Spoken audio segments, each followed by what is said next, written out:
I guess everybody's, I they're took it all, off just because I didn't they're want all, the I think they all went shopping because of the storm coming. You wouldn't believe how bad it was out there. We had to go to we went to get the special gas that you need for your snow blowers because they're saying that we might get dumped on. Yep. So I wanted to have capability of using it if that did happen. And I couldn't believe the parking lots were packed everywhere I went. Yep. Wow. No, it's crazy. It was They were crazy. standing in line waiting to get gas. They were actually out into the street because there was no more space left to wait. It was really bad. Oh my word. Yeah, everybody's freaking out about the weather.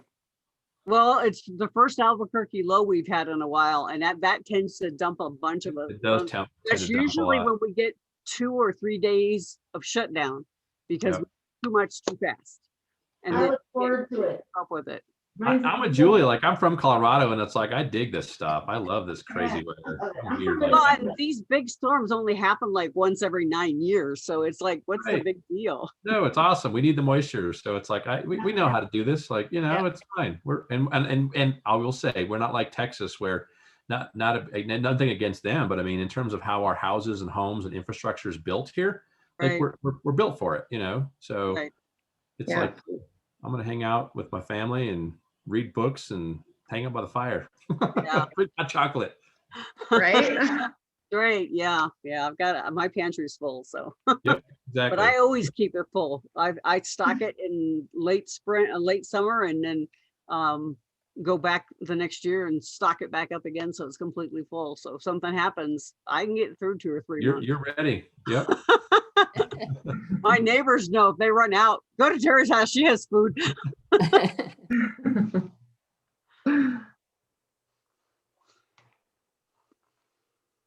Well, just as long as Tuesday is a clear day, because we got our luncheon and Kristen Christie is speaking on resilience, so hopefully.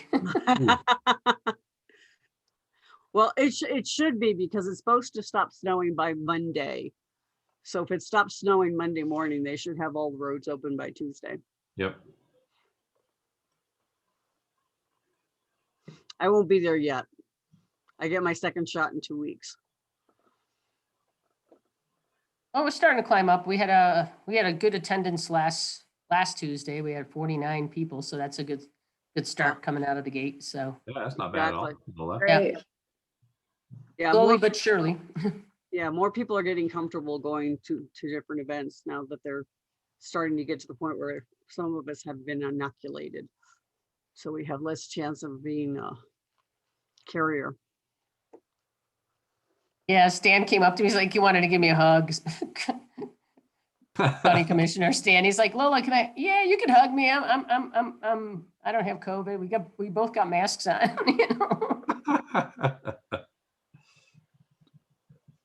It was funny. Was there a good turnout at the airport? Oh my gosh. You know what it was? It was like the first party of the year. I mean, Yeah. and guess what? Our buddy Carson was spinning the tunes. Uh-huh. He does So- such a good job of that. He does. And we had, Greg Phillips from the airport spoke at our last luncheon about the flights and all of that. And then, when Carson, I told Carson, when Greg comes up on stage, when we introduce him, would you go ahead and play Come Fly with me? so he wound up playing that again today, which was kind of funny. Yeah, I would have done Leaving on a Jet Plane because I love Peter, Paul, and Mary. I love that. No, but he was playing all kinds of, he was getting the room pumped up and everybody was all excited. And everybody's clapping and people are coming off the planes and there's all these welcome signs like welcome to Colorado Springs, Southwest loves you. And they had Southwest airplane cookies and the hearts and all that. That's awesome. It was fun. That's cool. We got to celebrate more given the interesting year we've had, right? Right? Sure. That's right. Yeah, it was funny because Mayor Southers, I walked up to him and he looked at me and he has his mask on. He's like, I remember that luncheon, Lola. And I says, and Mayor Southers, what did I tell you? You need to believe anything is possible. That was another thing that pushed things along. And he goes, well, is your colleague still at Southwest? I said, no, she retired. And I says, and look at, he says, yeah, we're shocked. Here they are. I said, they come in during a pandemic. Better late than never, and that's fine if it's during the pandemic, right? That's right. Who would have thought? Who would Well, have you know, thought? Yeah, well, and he was like, "This is like Lola. You think they're really gonna?" I says, "You know, they're not gonna make a decision overnight." I said, "So let's see. You got a meeting with them. I made it happen. So let's meet with them and see what transpires." And I think it was the planting of the seed on all of that stuff, and they started looking at Colorado Springs in a different way, and Yep. the timing maybe wasn't right at that point in time, but in the middle of a pandemic, it is. So. Why That's not? right. We'll take them. Right, Yeah. we'll take them. So, yeah, I got a chance to talk to Jason there, and Jason knew my colleague there. She was very, very well respected. She handled corporate affairs for 7 markets for Southwest Airlines. When I was having, I was at a gala celebrating top 25 powerful women with the Denver Women's Chamber in Denver back then, and I remember having that conversation. Sitting next to her, and I was like, Donna Evans was the board president of the Colorado Women's Chamber in Denver, and Donna says, "I know how you work, Lola, so I have you seated at the head table." And who's on the right side of me but the corporate affairs person for 7 markets for Southwest Airlines. So of course I'm going to take an opportunity, and I started having a conversation, and even she at the time goes like, I said, "Well, what would it take for Southwest to come out of Colorado Springs?" "Oh, that'll never happen." I said, "Well, wait a second. Let me talk about the, maybe you could tell me the 4 business objectives that they look at when they're reviewing a market what needs to happen?" And, they're like, and then I started asking some other very kind of poignant strategic questions. And she kind of looked at me. She's like, "Where are you from?" I said, "Colorado Springs." She's like, "No, you're not. Where are you from?" I said, "Colorado Springs." "No, where did you come from? Where were you born?" I said, "Oh, Chicago." And she's like, "Ah." And then she looks at Donna Evans and she goes, "Wow, this one." And Donna goes like, "You have no idea. After 2 tonics with Lola, I wound up on their board of directors." Oh my word. But that's the story. That's how it happened. That's So- awesome. And then I said to her, "Well, what would you?" She says, "Can you get your mayor to the table?" I said, "Oh yeah." She's like, "Well, we can meet in Denver." I said, No. We're meeting in Colorado Springs. That's right. You got to come this way." So yeah, I'll never forget that. I thought that was kind of funny. I even remember, because I don't play politics. I don't know how all this stuff works. I'm just a business development person and an entrepreneur. I know how to make business happen with big companies. And so when I never knew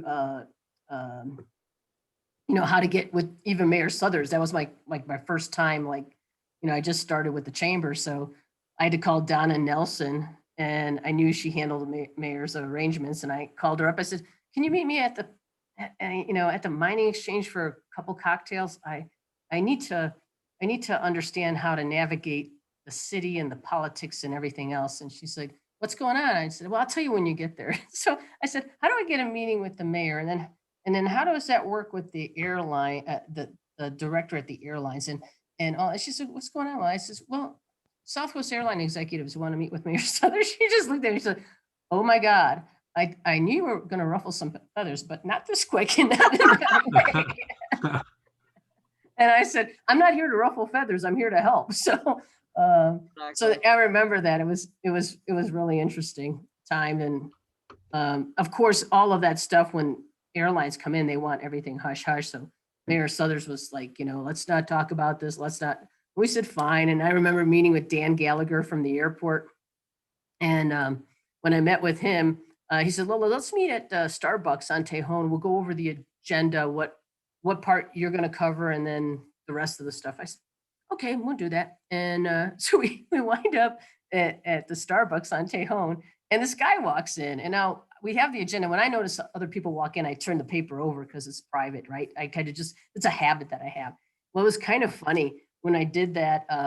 I'm looking at this guy, and he starts talking to Dan, and I don't recognize him, and I couldn't tell. And Dan didn't turn his paper over, and you see the Women's Chamber logo, the Southwest Airlines Chamber logo, the city logo, the airport logo. And he's looking down at there, and then all of a sudden the guy, Dan Gallagher, goes like, "Hey, Wayne, no story here." Because It was Wayne Heidelman from the Gazette. I am like, I couldn't believe it. I was like, I can tell you stories of all this behind the scenes that happened. It was hysterical. And Wayne's like, Southwest Airlines? And then he's kind of looking at me and the woman's chamber, what's going on, and Dan's like, no story here, Wayne. He turned it over. And then he left. And then Dan's like, we got good relationships with media. They won't leak anything out when it doesn't need to be leaked out. I'll never forget those. It was interesting. Interesting time back then. But, it's exciting to have them here now. I think that's going to open up a lot of opportunity, especially for Colorado Springs and for a lot of people that are going to come. So, Mackenzie, can you say your last name for me so I don't criticize it when I introduce you? Sure, it's Tamayo. Tamayo. Okay.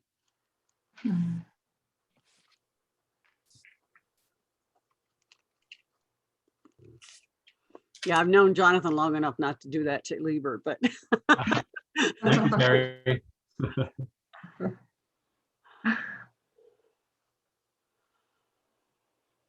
so have you got the date set yet, Jonathan, for Small Business Week? We do. So it'll be that first week rather of May, and we are going to have the food truck cook-off. We'll be live and in person, and we talked to the county. As long as we have people that are going to kind of stay in their cars and we'll drive through, we're going to make it totally different, totally fun, and we can have a lot of people attend and get fresh food right there in the World Arena parking lot. So we're still being innovative about it, but we're still going to have it and get it done. It's going to be fun. Yeah, last year we were the largest small business week in the nation, which is just really crazy. It was all virtual pretty much, but Yep. yeah, it was a big deal, and we had a lot of people show up. So pretty cool, pretty exciting. Just shows that Colorado Springs is a lot more of a player than a lot of people give us credit for. I was just gonna say the same thing with everything Lola just talked about and a bunch of other cool things going on. Like, we got a lot to be proud of here in this town for sure. Yep. get ready. We're going to grow to 250,000 more people, according to what I'm hearing. Yep. Really? Yeah, that was the latest number. So, yeah. Wow. That's what they're saying. I was looking at the master plan video, kind of talking about the infrastructure changes and all that kind of stuff. And yeah, that's exactly what I heard too, Lola. Mm-hmm.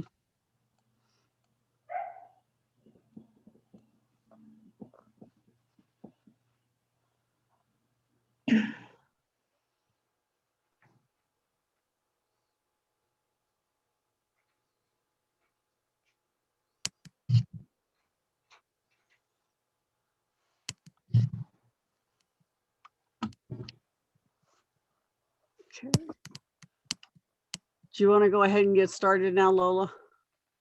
I don't know how many people were signed up. Are we about? Yep, we can get started. We want to keep everybody moving on this. That's what I thought. So welcome to the Community Town Hall for March. And we have two people who are going to speak to us today about what's happening locally and how we can respond to what's happening.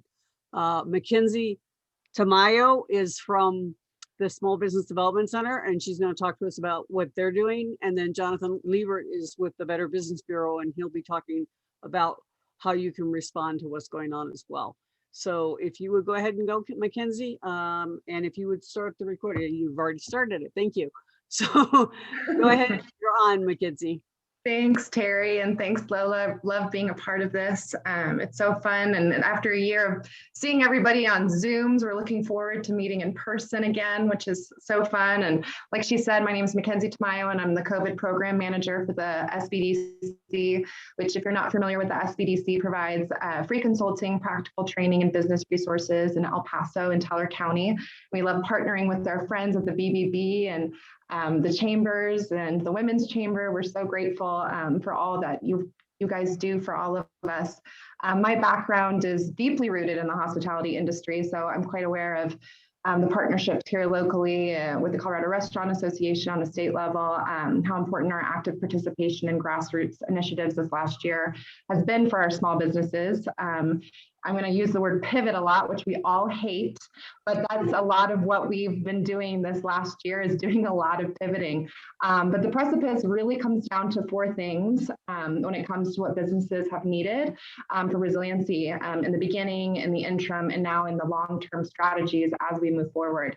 And this is the pivots to e-commerce, emphasis on storytelling, mental health, and then engagement with and for the community.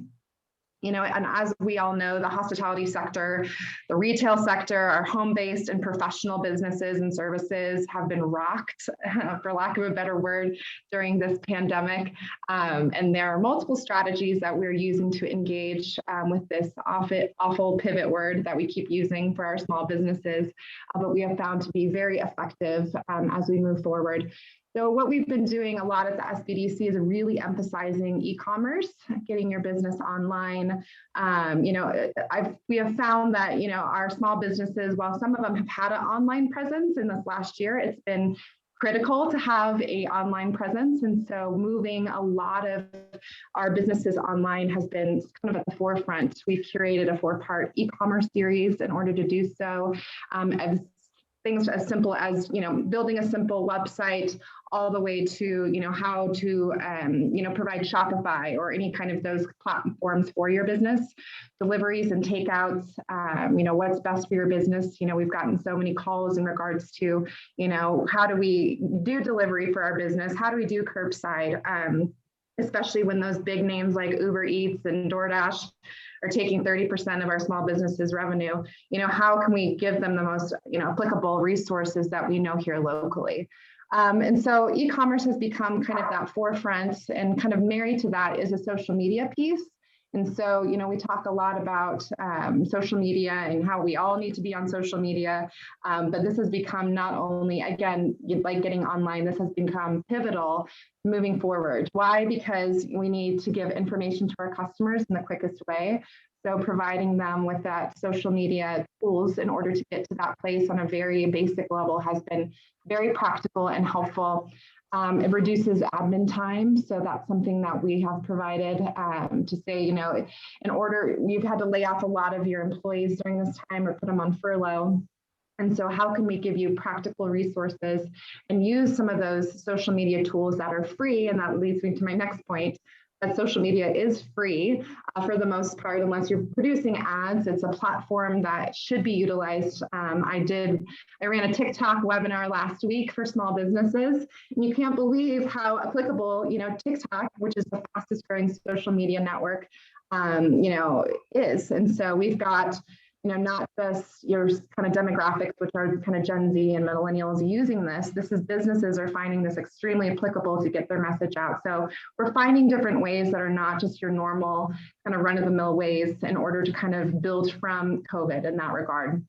And so we really need to hear stories when it comes to social media. So, you know, kind of during the fires, Twitter was kind of took the world by storm. You know, we were able to kind of get messaging out really quickly. Well, this kind of, you know, especially during the pandemic and, you know, being a thing that we can't really see, but is deeply affected the individuals that are running these businesses is, you know, stories are the communal currency of humanity. So the way that we're able to communicate stories is very effective when it comes to social media platforms and our e-commerce. How can we convey our message, not just about what we need, but who we are? And so kind of working with businesses to say, we know what you provide, but how can we effectively show why that's important for a consumer, especially in light of COVID? So at the end, I'll be showing you some of the fun bundle up stories that we were able to provide with our small businesses. With the grant that we secured, we were able to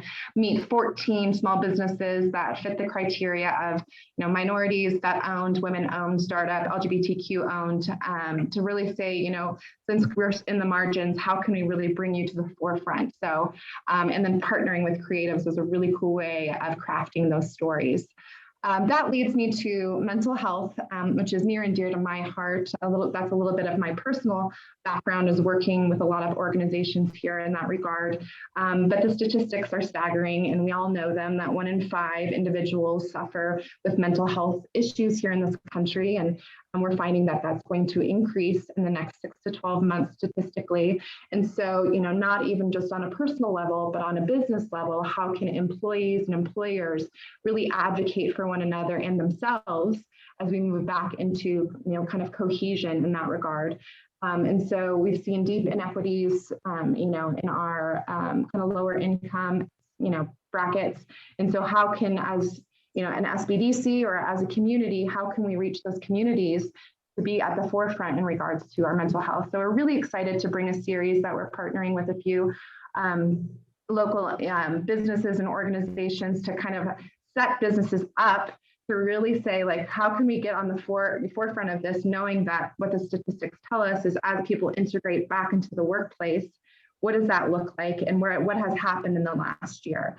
So our business community is the foundations of sorts for all of that. And though that kind of used to be a conversation that was had, you know, maybe at home, businesses and business owners are now having to have that conversation pretty honestly, and especially with the communities that have hurt the most, which are the retail and the restaurant industry, where a lot of these individuals already suffer with some substance abuse issues. So I love being able to see how organizations and business and some of these, you know, stigmatized conversations can all happen at once, and we can give people really great information that says, this is how we can help you in regards to your resources. As a business community, I think it's been really important that we utilize local initiatives. So we've all kind of seen the BUNDLEUP campaigns. We've seen, you know, the Small Acts, Big Impact that we've done. Love Local, which is done on South Estates. We've got county levels, city levels that have been providing all of these, and really seeing businesses participate in those things have been super effective. So saying, you know, it's less about kind of going to each niche and saying that as a collection, you know, as a whole community, we need to partner with each individual organization and say we all offer something that we can bring to the table. And that's why these initiatives are so important. So, and we're bringing a lot of that too, you know, so I think as we move forward, it's important to see that it's, we not only want to see, you know, our city do things, but we also want to take what the state's doing. And we want to see, you know, even as kind of a niche as like the Women's Chamber, you know, how can we utilize each of us and all of our strengths to come together and build something bigger as we grow stronger moving forward. So with that being said, I want to show you a little bit of the BUNDLEUP site that we were able to kind of emphasize for our small businesses here. Let's see. Do you mind letting me share my screen? Thank you. It says I can't share when the other person's sharing.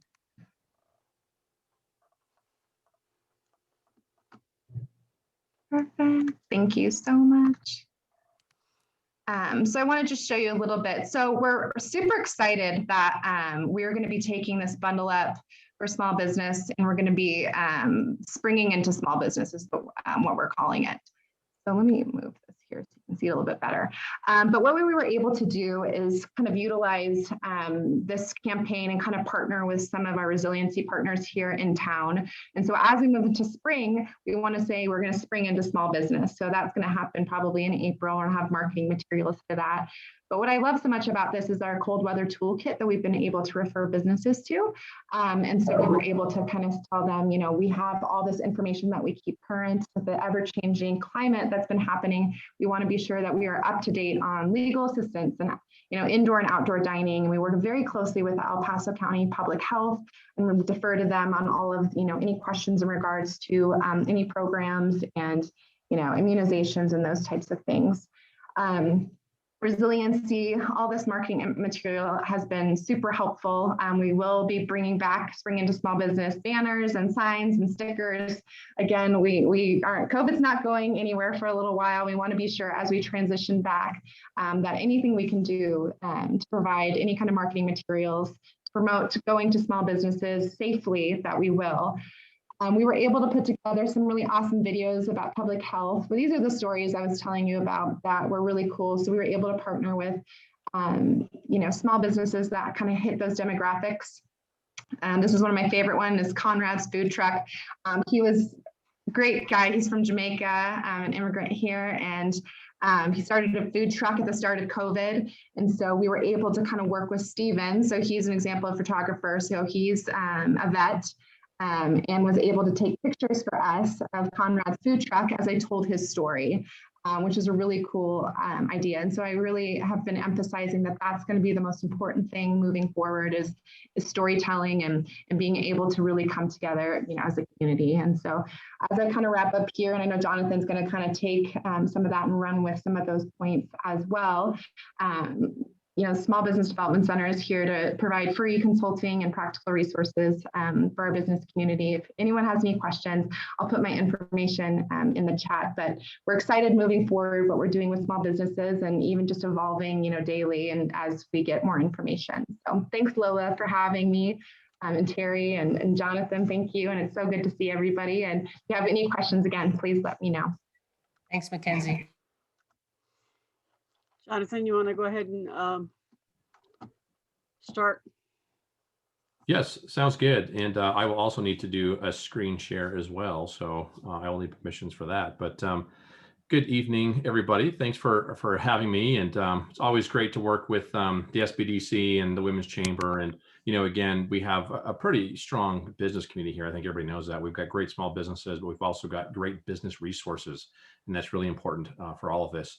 So I'm the CEO of the Better Business Bureau of Southern Colorado and also the CEO for the Colorado Institute for Social Impact. And that's relevant for this conversation today because we're going to be talking about some numbers, some statistics, but more importantly, we're going to talk about how the economy is changing. So we know, as far as the way the money flows and the way businesses are being affected, we absolutely know that that's changing. But some of the other things that people may not know is that there's a lot of things that are happening right now that the pandemic has really kind of, I think, kind of made people aware of, and they may not have known before what was going on behind the scenes and how this is impacting businesses. And so my message to you for this whole presentation is really going to be about how do you need to market yourself? And, Mackenzie did a really good job of explaining and telling the power of stories and marketing and digital marketing. And so I'm going to give you some research and data as well to kind of tell you what's going on right now and how you need to think about this a little bit differently.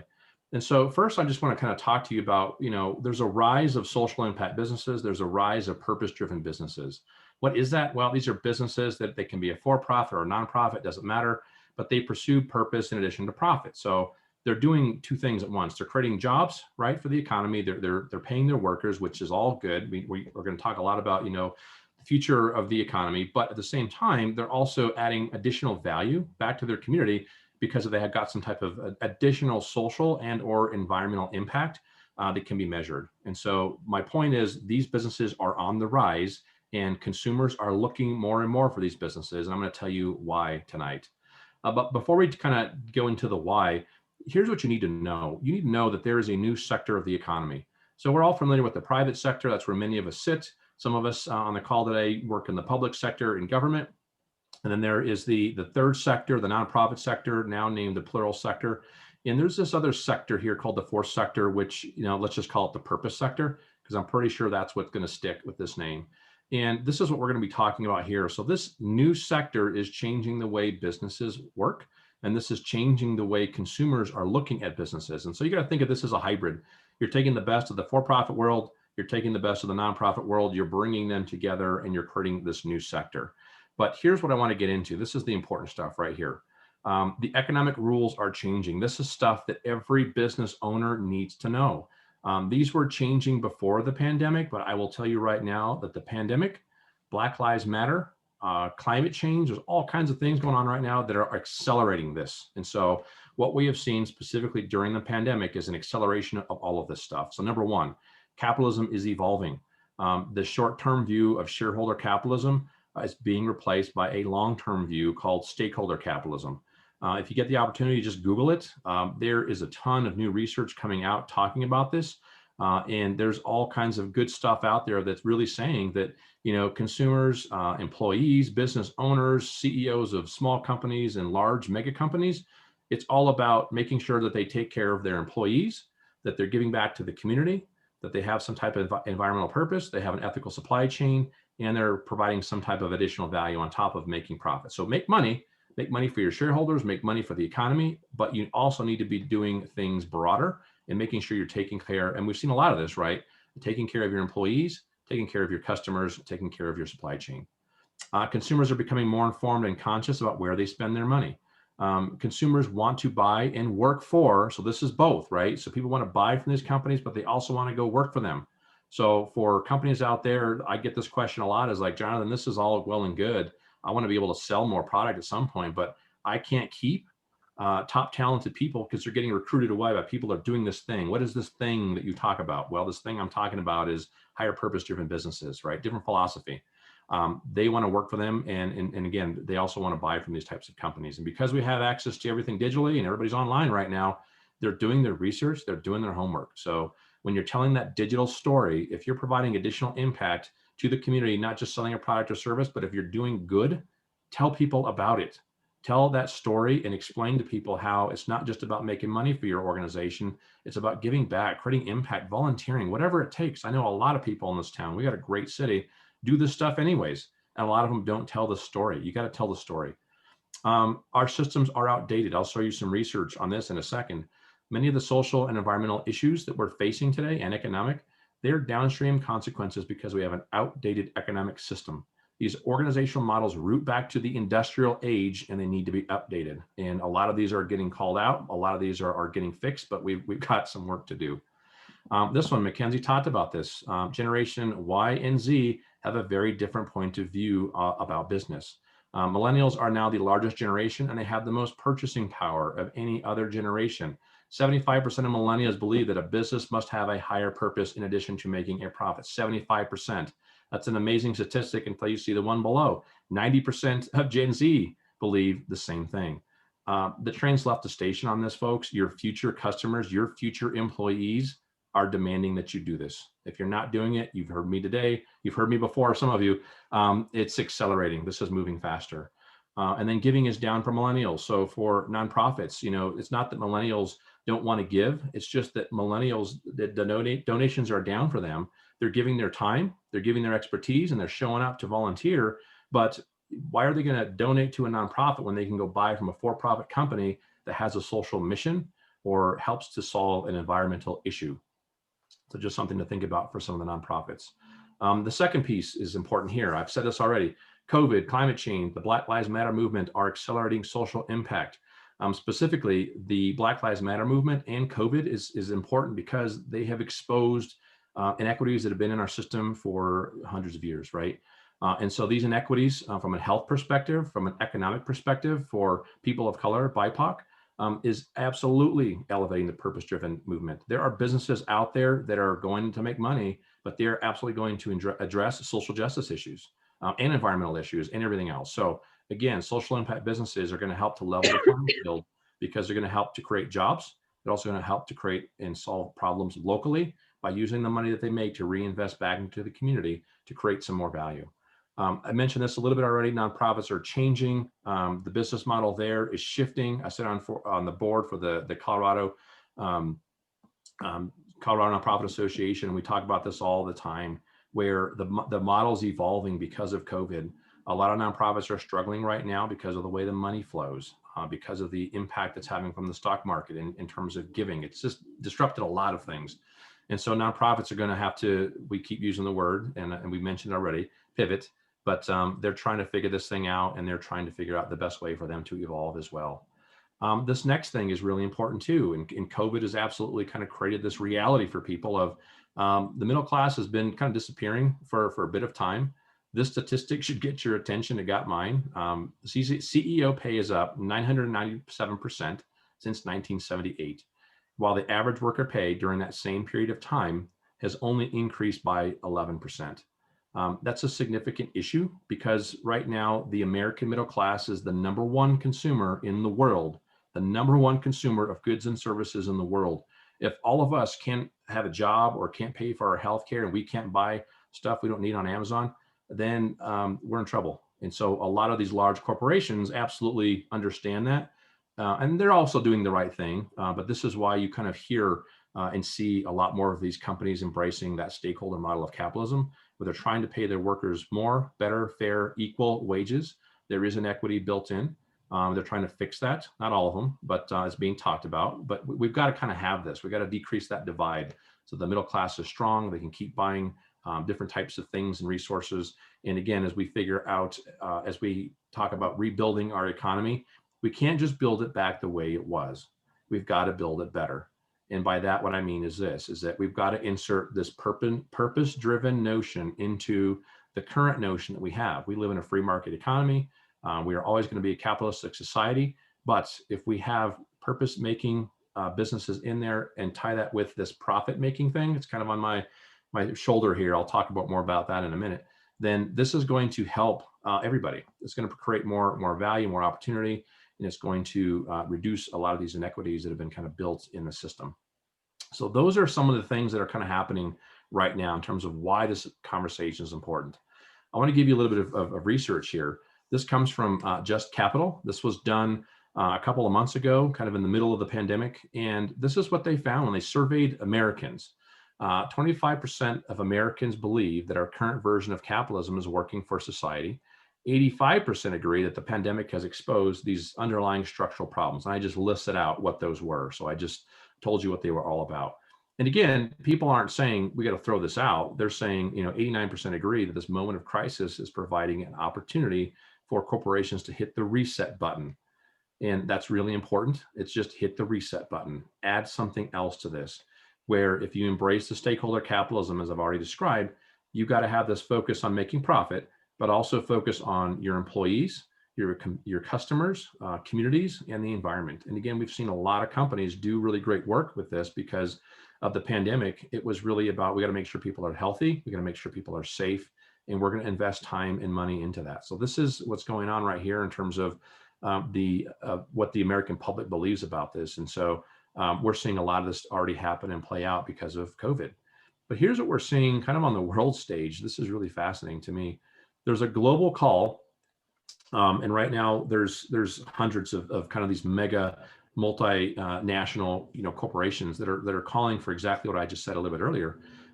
These global CEOs are calling on governments and big business to build a better purpose-first economy. And so there's a lot of companies that have already kind of signed this letter. There's a call to action. There's a whole movement kind of going on the world stage right now. There's absolutely American companies in this as well. But what we're seeing right now is that, because of what we have seen in the past, as far as the pre kind of COVID economy, we got to think a little bit different about how this works. And so we've got to do business just a little bit different. That's got to focus on this purpose. And there is an international movement of businesses doing just that.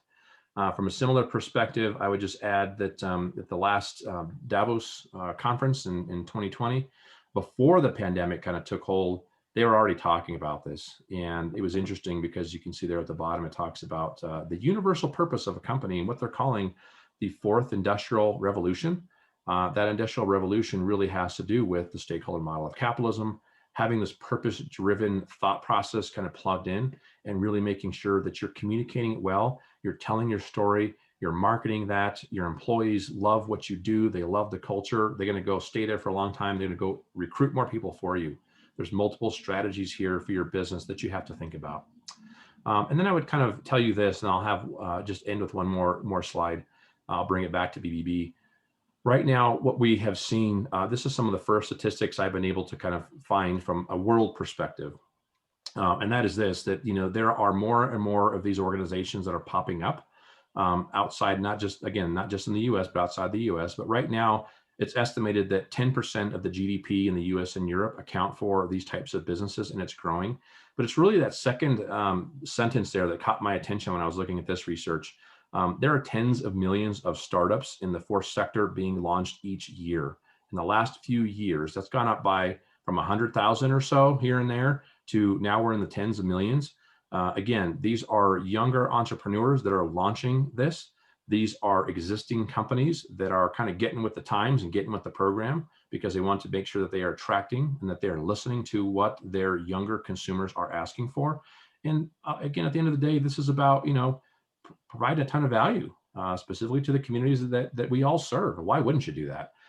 Especially if you're going to attract top talent and you could potentially make more revenue. So there's a lot of really good reasons here. There's a lot more detail and a lot more research that I could share with you, but There's definitely other ways to get involved and get more information about this that I'm happy to share at the end of this. So I'm going to end with this, and like I said, I'm going to bring it back around. So I started out with the Institute for Social Impact, but let's bring it back to BBB. So because of all the things that I've just described, BBB is getting with the times, because as business evolves, so must we. We all must evolve. And so we have a new pilot program. It's called BBB for Good, where we are going to build a new trust mark that measures purpose and profit-driven businesses. This is the first new trust mark that we've had in more than 20 years.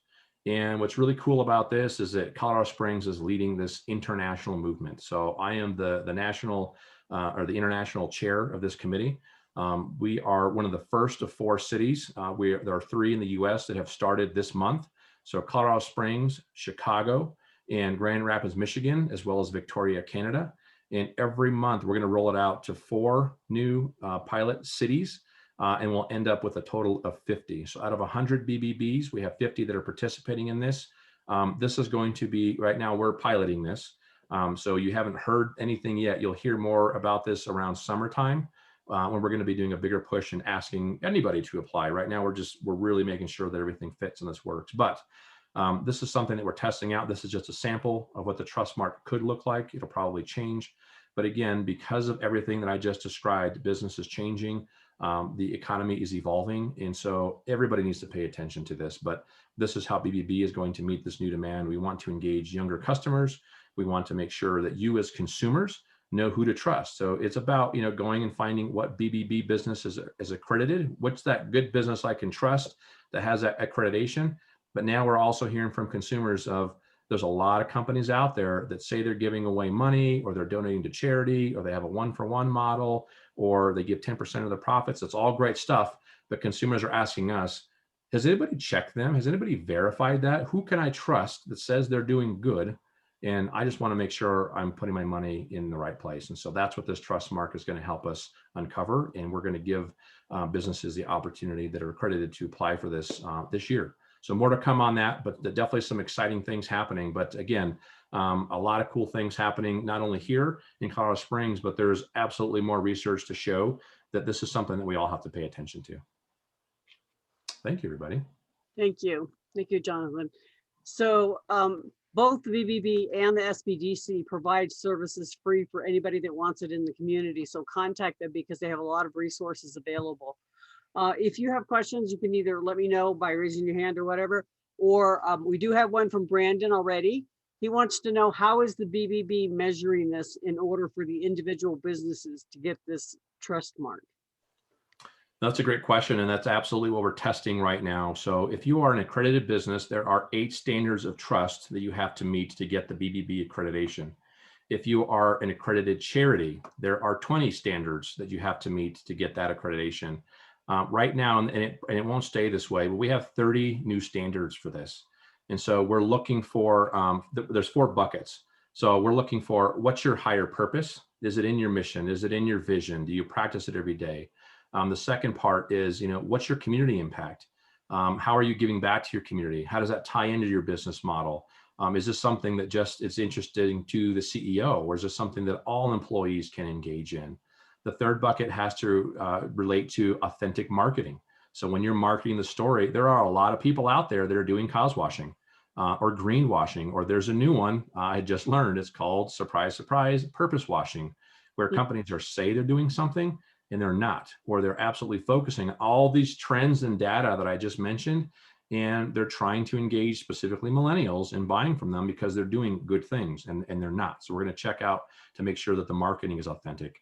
And the last one is the financial piece. Do you spend, how much money are you spending on this? Are you spending it in the right areas? Do you actually know if you're creating impact? I've spoken to a number of really solid folks in this town that have told me this, Jonathan, I give away X amount of dollars every single year to this community.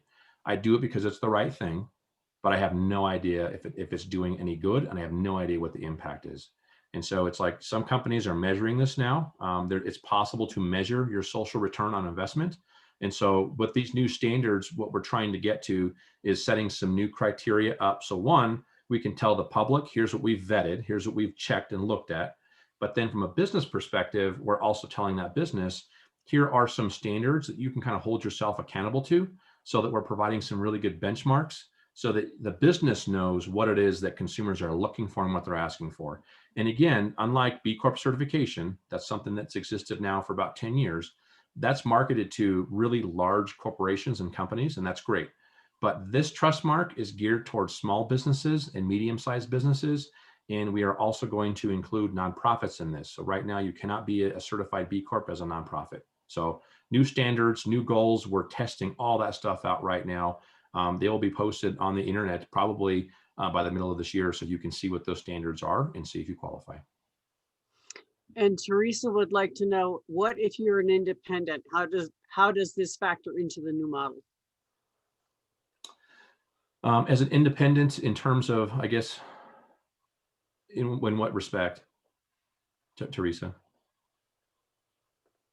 Teresa, do you want to unmute and give us a little bit more information about what you're looking for?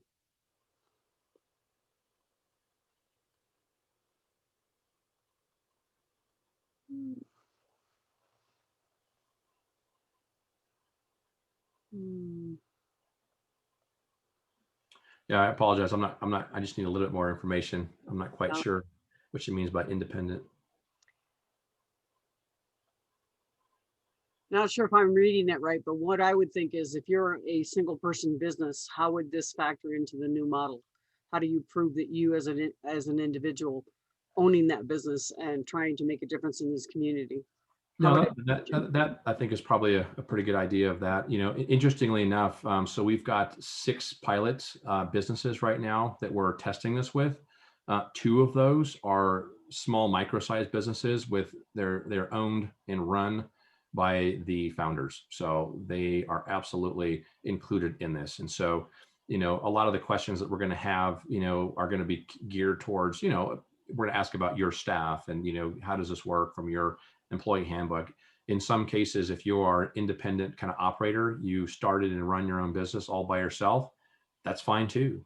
There are absolutely questions, and the criteria will absolutely work with you. But here's what you need to know, because I get this question a lot, is that, you know, if I'm a really small business, I don't donate money to charity. Does that mean I'm not a social impact business? And the answer is that's not necessarily how this works. Through the goods and services, donations, education, market. I mean, there's tons of ways you can give back to your community. But a lot of small businesses usually think, well, I got to be loaded so I can donate millions of dollars before I provide social impact. And that's not the case. That's one of the factors we will look at, is how much money is donated, but that is not one of the criteria you have to be able to kind of get in on this. And so if you're a small independently owned operator, and you're doing some cool things in your town, and you're doing volunteering, and you're donating services or time, or getting involved in events and those types of things that have a higher purpose, absolutely, let's talk. We want to make sure we include those people as well. Teresa, did we interpret that correctly for you, or would you like to add something? I want to apologize. My computer went wonky and it shut me down. So I had to log in through my iPhone, and I didn't hear one word you said, but if we can talk offline, I will be fine with that. I don't want to stop the progression. Okay. We were just trying to Thank make you. sure that we answered your question. I appreciate it. Thank you. You're welcome. Anybody else?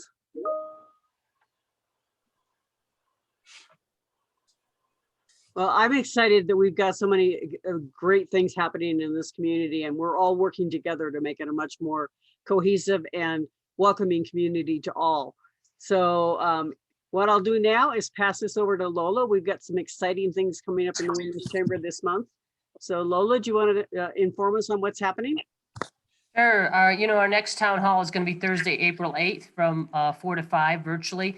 And as you know, I usually stay on the town hall. We've been doing this as a public service to our members as well as to the business community. We started doing this when COVID happened. We did it every week to provide valuable information, everything from grants to how to apply for your PPP.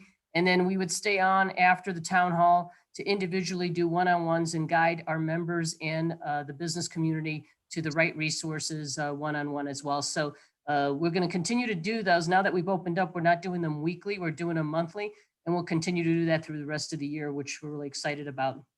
One of the things that I do want to say is that we are hosting our State of the Chamber address, which I will be giving on March 30th, and we're doing a little different. It's going to be a VIP after hours event at the Pinery from 5 to 7 p.m. There'll be networking, hors d'oeuvres, also a cash bar, and we will be unveiling the strategies for 2021 and beyond for the Women's Chamber. And one thing that I do want to mention is, I don't know, many of you know, but 87% of the women-owned businesses have been truly impacted by the pandemic.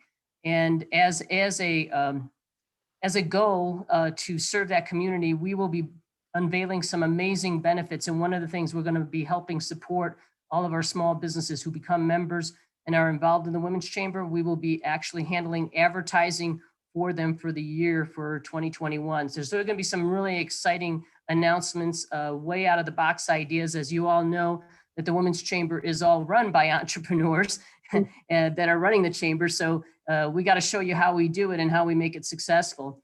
And so we'll be unveiling additional benefits to our members and additional programming that'll be coming out on March 30th. So you do not want to miss it. If you're not a member, it's a good time to come and check out the opportunities that we do have, and a chance to meet our board of directors, our committee co-chairs, as well as many members in the community. So we're looking forward to that. Again, that's March 30th.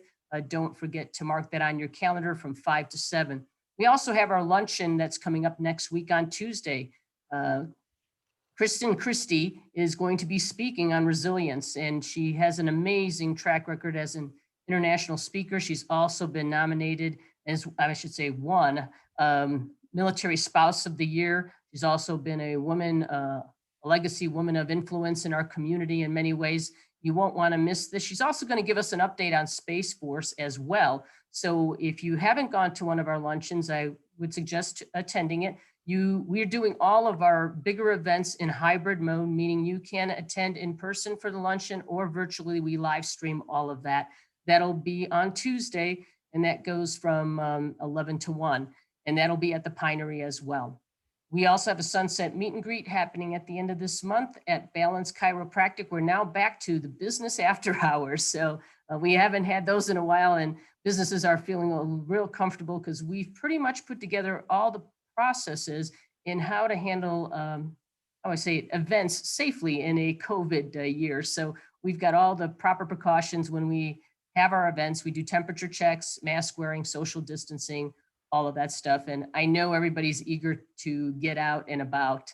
So look forward to seeing you at our business after hours coming up at the end of this month at Balance Chiropractic. And without further ado, I do want to thank both Mackenzie and our wonderful partnership with the Pikes Peak Small Business Office and Center there. You guys have done an amazing job, you and Atha and the whole entire team there. So thank you, Mackenzie, for being here today. Of course. Thanks, Lola. And Jonathan, Mr. Rockstar, we know you've done an amazing job with the BBB over the last several years, and your leadership is definitely has shown how a BBB should be running and operating. So I thank you for all of that insight that you've shared with us today. And if there's anybody else with any other questions, we'll take a few more questions. If not, we look forward to seeing you at either our luncheon, or don't miss our State of the Union, State of the Chamber address. You got to be there for that. Definitely. And you can save the chat because both Jonathan and Mackenzie have put their contact information there. So if you need to contact them after today to find out more information, you're certainly welcome to do that. Thank you all for attending, and have a great day. Thanks for having us, Lola. Thanks, everybody. Thank you. Yay. I will stay on for a few more minutes if anybody wants to talk with me.